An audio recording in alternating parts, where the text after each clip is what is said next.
Welcome to Boomer Being. Glad to have you with us. Boomer Being is all about the sandwich generation, those of us who are or have been raising children while helping to take care of our parents, many while employed full-time. Whether dealing with life's obstacles that inevitably arise, have you ever felt like you had to blaze your own trail over and over again? Perhaps you have medical issues to deal with for a child, spouse, or parent.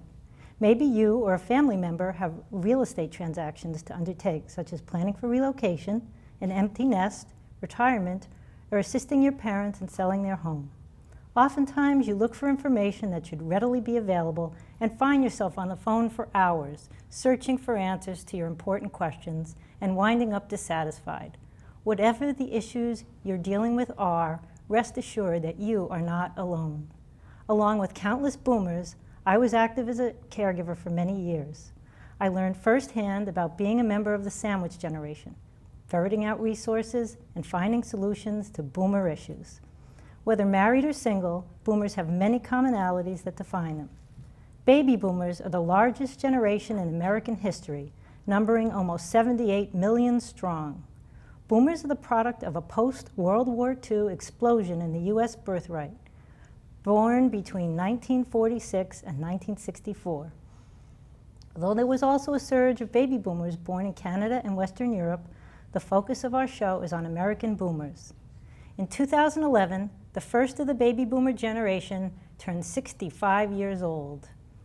Because of sheer numbers, the group plays an enormous role in many aspects of society, from healthcare to politics, from economy to retirement. The vast impact of baby boomers has been evident for decades and will continue for years to come. Boomers have lived through significant events in America, such as the Civil Rights Movement, the first moonwalk, and the women's movement. But nothing defines this group as much as its sheer size and the indelible contributions made by famous members of the boomer generation. 3 presidents were or are baby boomers: Bill Clinton, George W. Bush, and Barack Obama. Other notable boomers include Oprah Winfrey, Hillary Clinton, Condoleezza Rice, and Al Gore. Countless baby boomers have influenced our lives. Boomers in the arts, in education, in business, science, and technology. Steve Jobs was a baby boomer. Boomer Being is a show all about this amazing segment of the population. We will attempt to bring relevant, interesting programs to our audience to help improve essential aspects of life. In coming weeks, we will provide information and discuss issues that are near and dear to this group of Americans that is like no other. Issues such as health and well-being, exercise for boomers, retirement, caring for aging parents, and current legislation that will impact millions of Americans. Today, I'd like to welcome Amy Sebell to the Boomer Being.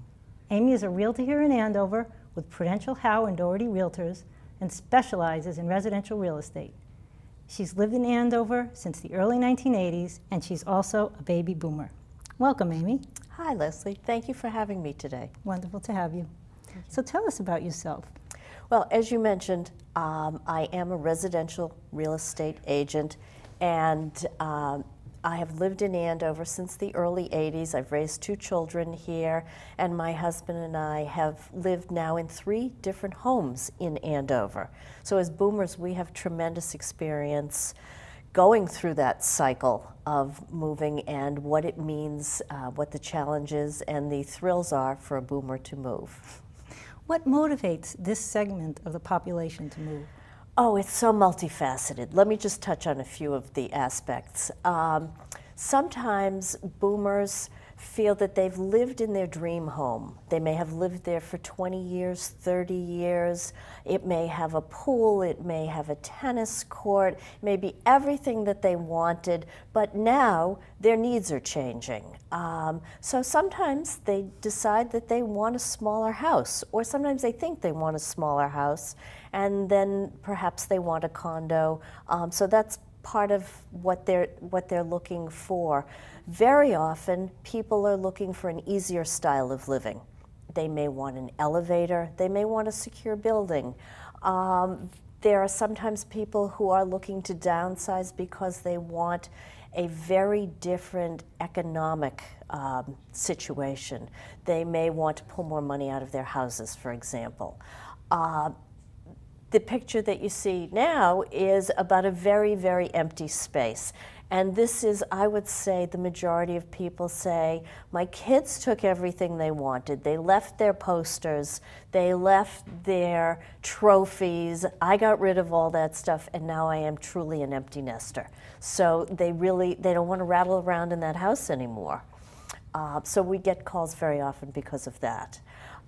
There are people of this age, and certainly of any age, but boomers particularly are thinking about the next 10 to 15, even 20 years. They perhaps want to get into a property and stay there for a good long time, so they need to think about what are going to be the adjustments that they may have. Many boomers are looking now for first floor master bedrooms. So they can have an ease of getting from the living room to the dining room, if not now, then in the future. Or they may have adult parents who are still alive that when they come to visit, they definitely need a first floor bedroom. So those are just some of the things. After every winter, we get the call, I'm not shoveling anymore. I'm just sick of this. I gave away my snowblower. Give me easy living. Give me that condo. So that happens sometimes. We have people who have enjoyed the suburbs, loved being the coach of the soccer team, loved being able to jog outside, play with their kids, have the garden. Now they want to be in the city. Maybe Boston, maybe another city. There are people who want to spend more time elsewhere. They may want to travel to ski country. They may want to own a house in ski country, which means that they don't necessarily need their big house as a residential, as the major place that they stay, I would say. There are people who like to travel and be gone all the time, and they don't want to worry about a house. They also, like me, want to be with their grandchildren. Of course. You know, there's nothing better. I will tell you, there's nothing better. And so who wants to be doing the lawn when you can be with your grandchildren? But you still need a place to stay. So those are some of the reasons. Excellent, thank you. How do you get involved with helping boomers determine or analyze how their motivation matches their reality so they have that successful move that everybody's looking for? Oh, it's such a good question. When they call and say, I need a change, very often the boomer doesn't know what he or she wants. They just simply know that what they have doesn't fit. It's like you go in your closet one day and you look at your clothes and you say, they just don't work for me anymore. They're out of style, or you just need something new. So I will get that call and we will start by having a conversation. We'll start by walking through their current home. And I think that that's really where the work for me begins, because I have to do a lot of listening. I first say, what do you love about your house?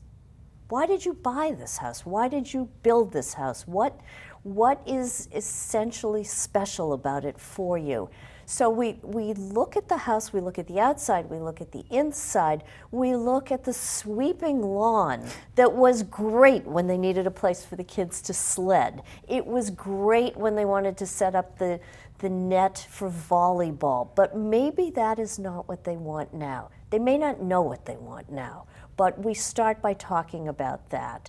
Sometimes they have had just a high investment in their property. Some people love to garden, or they love to have somebody else do it and just enjoy it. And they may want some of that, but they may want it on a smaller scale. So we start by thinking about how will that translate? And of course, we talk about money. And sometimes that's a sensitive topic, but I have to listen very carefully to, do they have a mortgage still? Do they want to split between two properties? Did they pay too much for their house and there isn't much equity now? So the listening piece is very, very important.